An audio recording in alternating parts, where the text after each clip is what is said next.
Halo, kawanku, kawan barbar, apa kabar Anda saat ini? Apakah dalam keadaan baik-baik saja? Semoga kita semua selalu dalam keadaan baik-baik saja ya, amin. Dirangkum dari sumber berita internasional, seperti yang Anda lihat di video ini, pengawalan dan pengamanan super ketat oleh tim pengaman tamu VVIP militer Turki terhadap Menteri Luar Negeri Rusia sebagai perwakilan Rusia dan Menteri Luar Negeri Ukraina sebagai perwakilan Ukraina untuk melakukan dialog berlangsung lanjut, membuka kemungkinan Menteri Luar Negeri Rusia Sergei Lavrov dan Menlu Ukraina Dmytro Kuleba bertemu lagi untuk dialog demi menghentikan perang yang masih terus berkecamuk.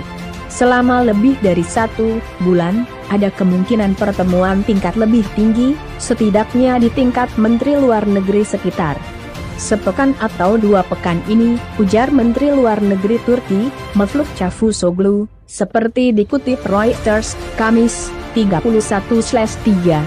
Ia kemudian berucap, yang penting adalah kedua belah pihak datang dan sepakat gencatan senjata permanen. Kami ingin menjadi tuan rumah pertemuan antar Menlu ini sebagai mediator. Kuleba dan Lavrov sudah pernah bertemu di Antalya, Turki, pada awal Maret lalu. Dalam pertemuan perdana setelah invasi Rusia tersebut, kedua Menlu tak mencapai kesepakatan apapun.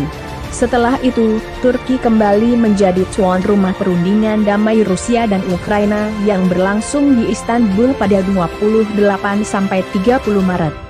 Namun, kedua negara ini lagi-lagi gagal mencapai gencatan senjata. Salut bos, sama Turki, meskipun dia termasuk dalam keanggotaan NATO, tapi siap jadi tuan rumah demi mendamaikan kedua negara itu, bisa bernegara dengan rukun dan damai, seperti kalian yang bertetangga rukun dan damai, amin. Apakah sudah berakhir? Tidak. Beberapa langkah diambil untuk mengurangi ketegangan, meskipun kami tak banyak terlihat di lapangan. Beberapa bilang itu taktik manuver. Beberapa ragu. Kami waspada, ujar Cavusoglu. Meski gagal gencatan senjata, Rusia dan Ukraina menyepakati beberapa isu yang bisa dibahas lebih lanjut, di antaranya kesiapan Ukraina untuk menyandang status netral. Sepertinya Rusia dan Ukraina masih menemukan kesulitan untuk damai dan melakukan gencatan senjata, sepertinya masih sulit.